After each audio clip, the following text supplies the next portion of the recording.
The National Weather Service in Chicago has issued a severe thunderstorm warning for northwestern Will County in northeastern Illinois until 4:15 p.m.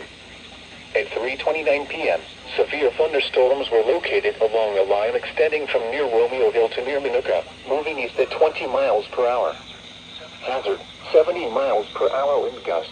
Source, radar indicated.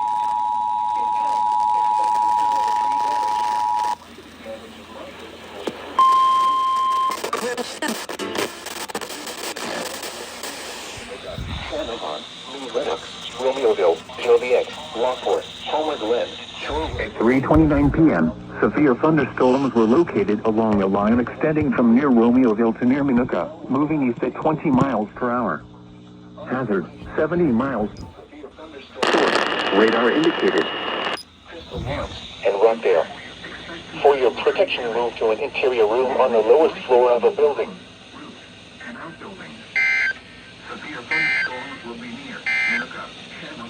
The severe thunderstorm Joliet, Lockport, Homer Glen, Shorewood, and Crest Hill around 3:35 p.m. Ingalls Park around 3:40 p.m. Elwood around 3:45 p.m. Other locations impacted by these severe thunderstorms include Fairmont, Preston Heights, Crystal Lawns, and Rockdale. For your protection, move to an interior room on the lowest floor of a building.